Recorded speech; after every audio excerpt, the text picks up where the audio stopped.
welcome to BioRhythms, where the John Knox Tower is located in beautiful Ghent. My next guest is someone that I have great respect for because he keeps me laughing whenever I see him, Mr. Cletus Kassady. And that could be taken as an insult. Are you saying I'm funny looking, or that's just a? Let me get to my professional sitting stance. I'm not used to doing these. I'm more of a stand-up guy, so you know. Sit down. This is throwing me off a little bit. So it's just a matter of changing your body posture and doing the same stick that you do. That's it. Man, I'm so glad to have you on the show. Man, I'm happy to be here, Terrance. Man, we've known each other for a few years. At least a decade, probably. Yeah. Probably about a decade. I've worked with you professionally, not doing stand-up. Not saying that you couldn't, but I did the side and six. I did the side and six for you. Right. I did the fifth. The fifth. I did another play, but you know, he fired me, and we moved on. And you went on, and we moved went on to comedy, right? We moved on, right? So how did you get involved in comedy? Comedy is one of those things. I don't know if everybody has that, but for me, it's one of those things that you kind of end up with. Some people are born to do something, and so once you're in that grain, you don't even really make a conscious effort. To keep doing feel it. That this is your this is just me. destiny. This is me. Anybody who knows me from growing up or elementary, high school, has been around me for a long time. They'll tell you, like, man, they just got you on stage paying you to be yourself, and I'm like, exactly. So it's really cool, man. I don't do a whole lot of writing. This is all a lot of stuff, man. One of the things people really enjoy is that if I do a 30-minute set, man, maybe the first 15 minutes is me walking in the room, kind of noticing what's going on in the room, and we'll talk about that for a while. Well, we're going to show some of your stuff. That'll be fantastic. Yeah. That'll be fantastic. Now, you're originally from Portsmouth. I was born in Colorado Springs, Colorado, which makes me a huge Denver Bronco fan. My family and I moved. You remain a Denver Bronco fan? I am still a very huge. How old were you when you moved? We moved out of there at the age of 3, which actually brought the. But you couldn't get that Denver Bronco out of your blood. No, it wasn't. Matter of fact, the year I was born, we went to the Super Bowl, lost to the Cowboys. That was a big Orange Crush year. So it's just with me. So we moved from Colorado. The black population of Colorado took a big hit once the 3 of us moved over here. Right. But from that point, man, been in the nation's capital, Portsmouth, Virginia, and just living it up. Well, I remember back when I was living in the nation's capital, Portsmouth had a different kind of reputation. Yeah, it did. It still has that same reputation, but we're trying to fight through it. Right. We're trying to fight through it, literally. Sometimes we shoot through it. This depends on what side you're on. What motivates you to do what it is that you do? I know you feel like it's your destiny, but is there something about your environment, about your culture? Well, I talk a lot of.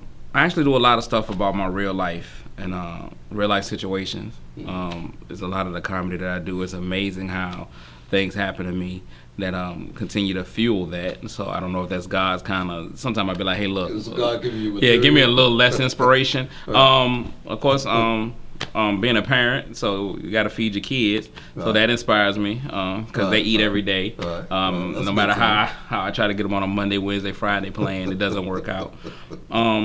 But one of the things that's honestly, man, Terrance, is kind of funny. That no pun intended. Right. Once I started doing this, people kind of reach out to me and tell me how the comedy has an effect on them, and how my comedy has an effect on them. How's that? Period. I know at one point in time, man, I'm on Facebook all the time. People ask me, do I do anything other than Facebook? But I've had people contact me via Facebook like, look, my mom died this week. And the only reason I really made it through this whole week was because I would read your statuses or read something that you posted, and it made me laugh or made me smile. I've done shows for cancer patients, some recovering, so like people literally leaving chemo, and they would come into the show, and it's amazing when they come to you after the show and be like, man, I've been hurting for whatever period of time, so it was great for me to be able to have this 45 minutes where all I could do is just kind of laugh, and it took the pain away. No, you're not necessarily aware that they're in the audience. Or no, this was an actual stage. This show I did. There was a cancer survivors group, and it was one of the ladies was like, look, we just want to do something different, and we always have people come in and speak, motivational speakers, things of that nature. She said, let's just try something different. And so I went out and did that, and it was the survivors, it was the family of the survivors, it was a lot of people there.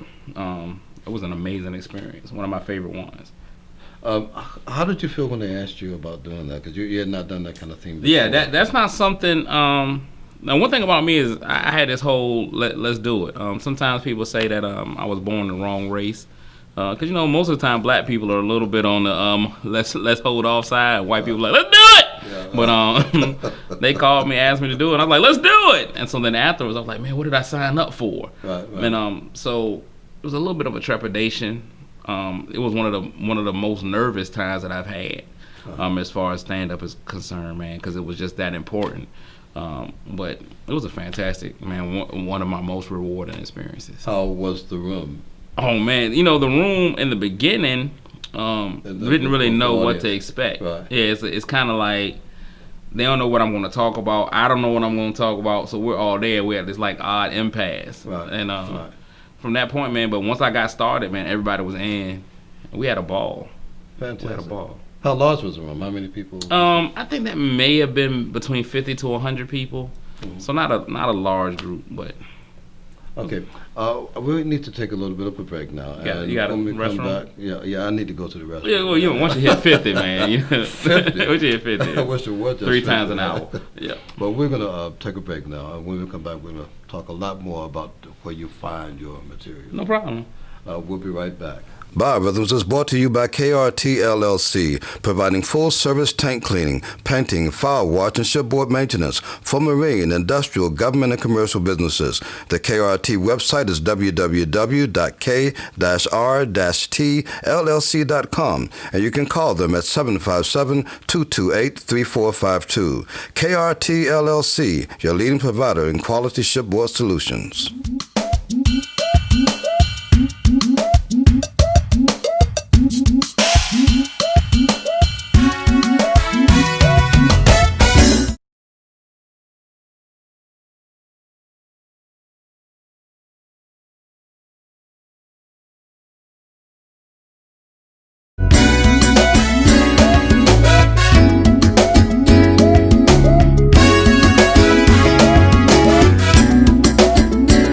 So crazy was our particular church, we had different rules. They said you can't join the praise and worship team unless you can sing in tongues.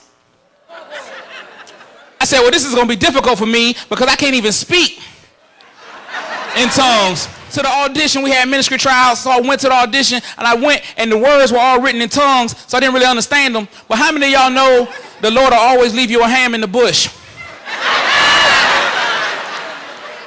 Is that wrong? Well, I'm in new members class. Y'all got to work with me. Y'all got to give me credit for trying. So I went and I looked at the words. I couldn't read the words. So I said to myself, self, you got to sing whatever the Lord gives you. And he gave me a song, and I was just there, and I was like,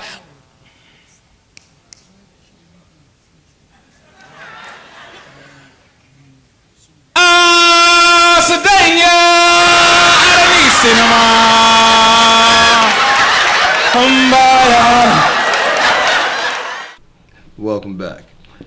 That was a pretty hilarious clip. Man, I do what I can, man. I do what I can. So tell me something.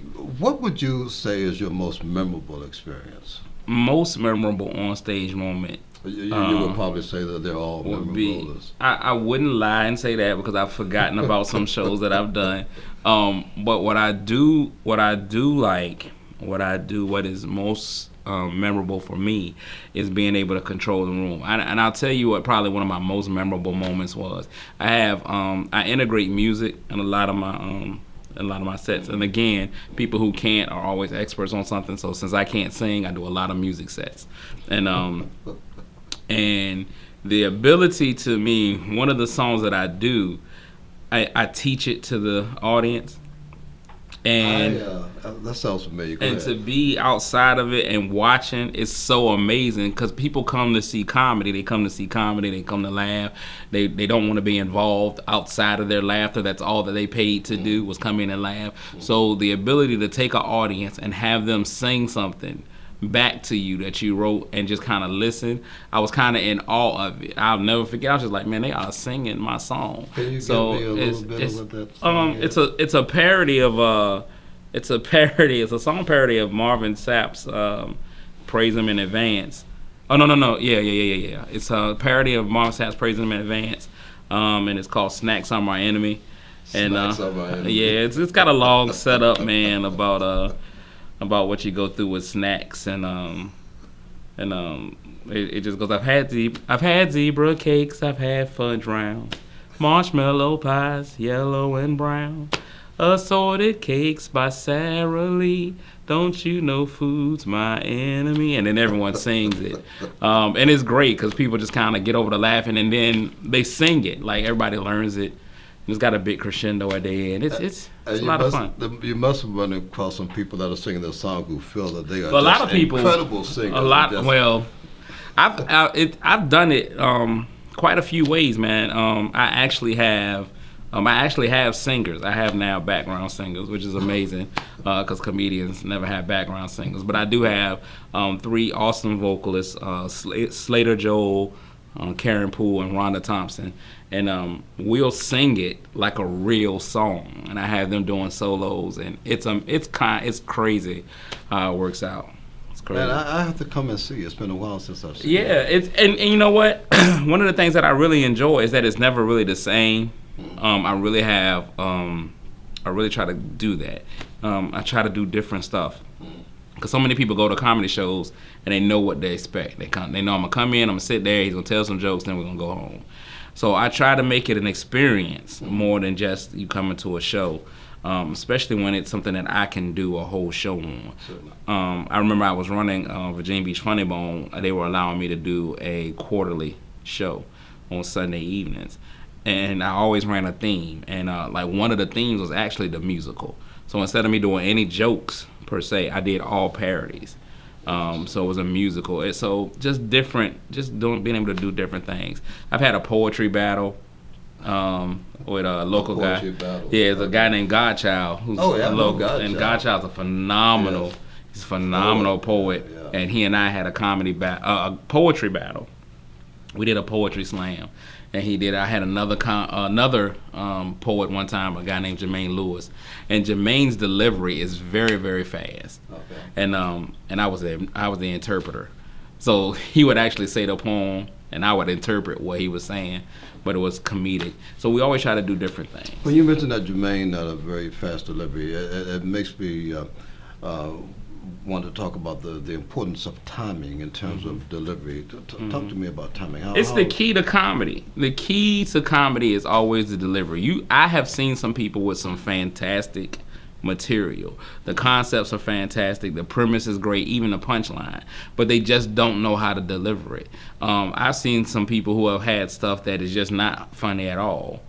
But it's just the way that they say it and their timing with it, which makes it hilarious. So that's one of the key elements to being a comedian. And I actually do pay some credence to acting, which helps me with that, with dramatic acting, all of it, because it's taught me a lot as far as what to do on stage. Because I've done some television stuff before, and even I remember with you, we were doing the Side and Six, and we were recording it as for a film.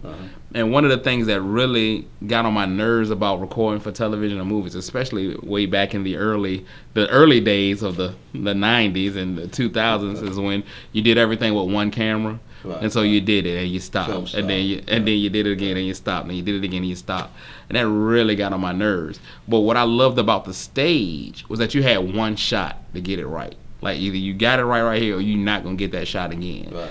And that taught you a specific timing, especially when you had to work with other people. So I take that same kind of that same knowledge and work that in on with my comedy, knowing that I got one shot to get this joke right. So either you get the timing down or you lost it. So I try to make sure I get my timing down. But it's the most important part, man. Even sometimes outside of your material, because some people have material that's just not funny, but they can deliver it in a way, just the way they deliver, just the way they sound. Like, just for example, I'm not saying that Kevin isn't funny, because Kevin is hilarious to me, but Kevin Hart can come on stage a lot of times and just say anything, and it's just the way that he said it. Right. And you're just laughing, and you kind of realize, like, it really wasn't funny, but it was how he said it. So that's important. And physical attitude and posture and all. I'm not a big physical comic. it's funny because I know because you're well versed in all things that have anything to do with a stage. If it happens on a stage, you know how it's supposed to work. Well, I'm not that knowledgeable. We all know you are, but we appreciate your humility. Okay. But I'm not a physical. There's the different types of comedy. You have prop comedy, you have physical comedy. Right. I'm not a big physical comic. So if you come to my show, you don't need to expect me to be doing backflips and splits and rolling all over the floor. Well, that I would like to see. I'm sure people would like to see. We can take a break right now. Maybe when we come back, we can. I still won't be in the shape to do them. We'll be right back.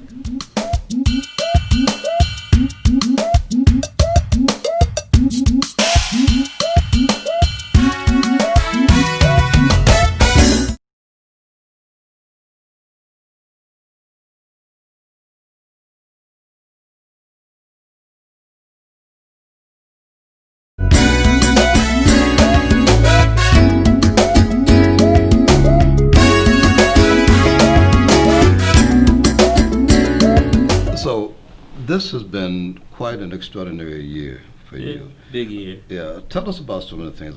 You 2014, man, been a fantastic year. 6 national TV appearances on Roland Martin, on News One Now with Roland Martin. So that's been fantastic. That's a whirlwind. It's just like doing this show.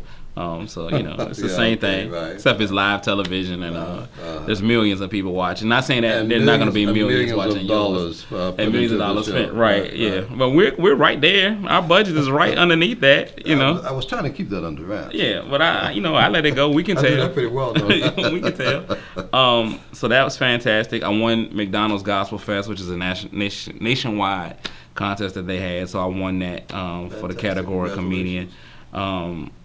I think we were just kind of looking over, man, at least 100 dates I've done this year. I was on a comedy tour. We did 3 states, 12 shows. It was a clean and quality comedy tour. It was myself, myself, Quincy Carr, Petey Ray Red, and Vernard Hines. We did that. This year I opened for nationally acclaimed comedians D.L. Hughley and Mike Epps. So I worked with both Hughley and Epps this year. You've been very busy. Yeah. 2015 is turning out pretty good. I'll start the year, actually, January 3rd. I'll have my own nationally syndicated radio show. So I'll be on... I found that exciting. It's going to be on the Rejoice Network. So I'll immediately be on 41 stations throughout the country.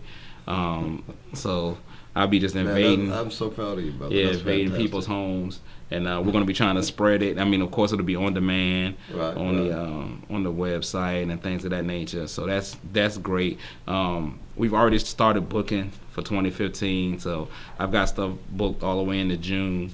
Tell already. Me, clean and comedy. What is it? Clean. The Clean and Quality comedy tour. Yeah, so, that was a tour that we did. But the inference there is that you don't. Well, I don't cuss. None of my shows, all of my shows are clean shows. Yeah. So, and I think that's pretty. And so, a large base of my shows, 90%. I can give you almost a breakdown. Is 90, maybe 98 and 2. I do about 90% churches, about 8% corporate functions. I'm getting ready to do Chick-fil-A's corporate something soon. Yeah, so I'm doing corporate thing? No, a couple of private owners. Okay. They are private owners. Okay. So doing stuff for Chick-fil-A. So 8% will be corporate events, and then the other 2% will be comedy clubs. I don't do a whole lot of comedy clubs. I'm kind of outside of. I'm doing it the reverse way. Well, we're doing clean and quality comedy.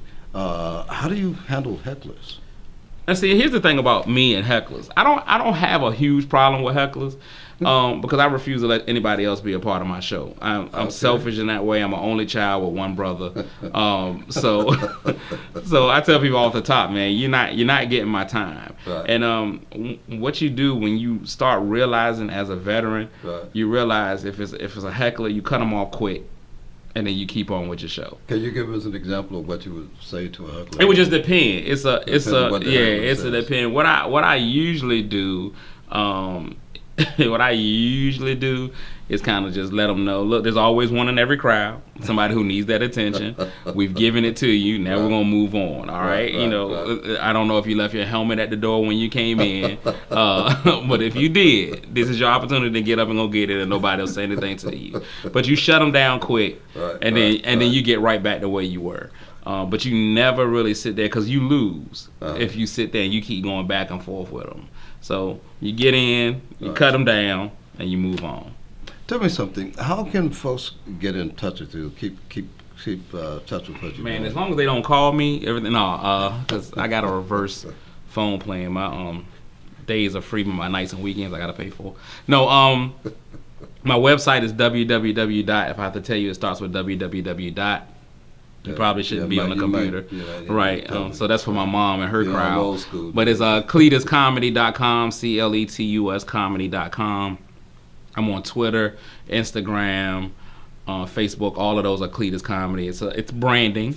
It's branding. My email is cletuscomedy@gmail.com. I'm also part of the Clean Comedy Link. You can go to that, cleancomedylink.com. It's 5 comics. We all do clean comedy, from 2 from Virginia and 3 from New York, New Jersey. We all had the same manager, Miss Joanne Pringle. Oh, really? So, yeah. Joanne Pringle, I know that name. It's the chip. You just think about the chip. No, I know that name. How important is it for you to do clean comedy? Man, it's extremely important, and I tell you why. Most people think I had some kind of come to Jesus moment. That's why I do clean comedy. I wasn't riding on a donkey and knocked off and the sun glared or things of that nature. I always did my comedy as if my mom and my grandma were there. And even now, my grandmother's deceased, and I'm still afraid that she'll beat me. So I never got on stage and was cussing. I didn't want anybody to go back and be like, we know you saw your grandboy, and he was on that stage cussing. So I always just started doing clean comedy. That's where I started. And then because so much of my comedy is about my life, 98% of my under 18 years was spent in church. At one point, we lived in a church. At least I thought we did. So because we were there all the time. Right. So I ended up doing a lot of churches. But what I thought was important was that if we were going to do clean comedy, since it's so far out of the norm, that it had to be good. And people had to be able to come in and enjoy it. Sure. And so that's what, that's where I am. But there is not a coalition, but there's a bunch of you. There's now there is now. It never really was at first. Like, it was just me.